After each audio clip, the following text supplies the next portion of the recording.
ओम श्री गुरुदेवाय नम।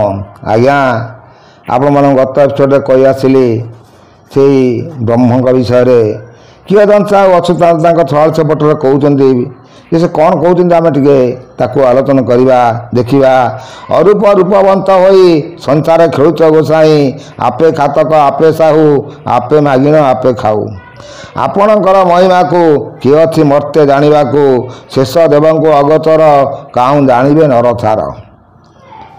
आज्ञा से कहते प्रभु आपण तो सृष्टिर हर्ता कर्ता दैव विधाता आपण खातक आपण महाजन ही आपण खाऊंट आपण ही दौरान आपे मागिन आपे खाऊ।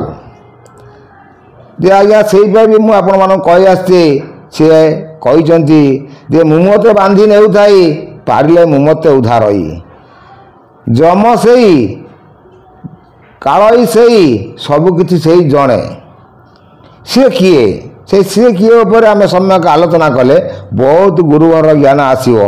सी आज्ञा ताक बुझाऊँ जे तुमर माया शेषदेव को अगोचर शेषदेव बोलते शिव को भी अगोचर किंतु शिव ताक गोचर कर शून्य ब्रह्म को सेकमात्र गोचर कर रास्ता पाई शिव कौन पाई कौटू पाई ना से माता को सेवा करना पाई। तेणु आमर कथार अच्छी माता सेविन पुत्र पिता पास जीवु तेरे तु पुत्र जा मर बोलाइबू। माँ को सेवा कले बापा को पाइबा। आम आम बापा बोली जाना क्या जिते आम माँ जन को परिचय करदेव ये तोर बापा बोली से आम संसार मत जानते आमर बापा। तेणु माँ हूँ प्रथम गुरु पिता होती द्वितीय गुरु तृतीय गुरु हेले शिक्षादान जे गुरु शिक्षा देले चतुर्थ गुरु हेले किए ज्ञान गुरु देले। तेणु जुग ही चारि सबू चारि चारि रोचे आ ये शरीर भी आसुति चारि जाऊँगी भी चारि केते है आज्ञा 8 तादिह आज्ञा त्रिगुण मिसिले एकादश इंद्रिय तैयारी होउची। ये सब बहुत गुप्त ज्ञान मुझे आपण कहूँ जड़े अवश्य कहते बोली से वीडियो देखुवे जापारे। तेणु ये सब तत्व बुझापे समय सापेक्ष दरकार आपण मैंने धीरे धीरे शुणिले सी आहरी भल भल कथा सब कहते। आज्ञा अच्युता कहते मुसार दिन ईनदान किए बा करी वर्णन तथा गुरु कृपाणु महत वाक्य मन स्मरु। प्रभु तमें जदि दया मत कर मोर हृदय कंदर वाक्य निश्चित स्मर। तेणु तुम कृपा ना कि हम ना मुझे मोर यही चैनल माध्यम सर्ट वीडियो से कही मो आज्ञा भी ना पंचसखा लिखिपारे ना वेद वेदांत किए लिखिपार ना अष्टादश पुराण किए लिखिपार मोर आदेश हेले से सब लिखे। तेणु ये बहुत सुंदर तत्व जैसे आपण मैंने धीर मना ये सब शुणे भल कथा भी से कहते। श्री निराकार स्वामी वक्ता ज्ञानी अच्युतानंद श्रोता श्री निराकार वक्ता होती अच्युतानंद श्रोता होती। आ से कौन कहते दिने अच्युत सायंकाले आसीन आसने बसिन निरोले निराकार को कले लये पंच मन को करि थाए। आज्ञा ये जो पांच मन अच्छी मुझे कही आसी अमन विमन सुमन कुमन मन ये सबू नहीं पांचट राजा हूँ किए ना मन।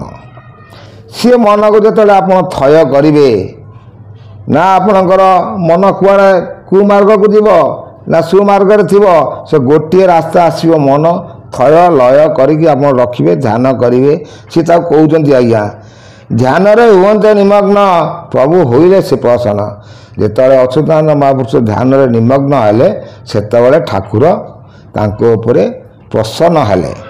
तेणु सी कहते से महाज्योति कांति सृष्टि सहस्र भास्कर को जानती सी जो ज्योति की ध्यान कले मुझे सब कही जे ज्योति स्वरूप होती भगवान।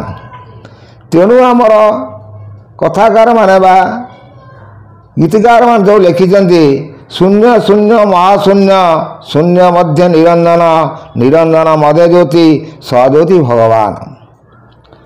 तेणु आज्ञा से केतेटा मंडल जाऊँगी आपन से मंडल टाक चिंता करंतु शून्य शून्य महाशून्य 3टा शून्य पर महाशून्य महाशून्य मध्य निरंजन निरंजन मध्य ज्योति सहज्योति भगवान ମୁଁ ଆପଣଙ୍କୁ ଏ ସହଜଟା ବିଷୟରେ ବି ବହୁତ କଥା ବୁଝେଇ ଆସିଛି। ଆପଣମାନେ ଧୀରେ ଧୀରେ ଦେଖିଲେ ସବୁ ମୋର ଏପିସୋଡ଼କୁ ଖେଳେଇ ଖେଳେଇ ଦେଖିଲେ ସବୁ ବହୁତ ଜ୍ଞାନ ଆପଣ ପାଇପାରିବେ। ସୁନ୍ଦର ସୁନ୍ଦର ତଥ୍ୟ ଜ୍ଞାନ ଆପଣମାନଙ୍କୁ ସବୁ ଦିଆହେଇଛି।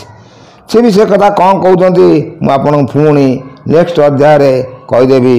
ଅଚ୍ୟୁତାନନ୍ଦ କ'ଣ ଧ୍ୟାନ କରି କ'ଣ ପଚାରୁଛନ୍ତି, କ'ଣ ବିଷୟ ଜାଣିବା ପାଇଁ ଚିନ୍ତା କରୁଛନ୍ତି। ଆମେ ଗୋଟେ ଆଜ୍ଞା ଜ୍ଞାନ ମାର୍ଗରେ ଦେଖିବା।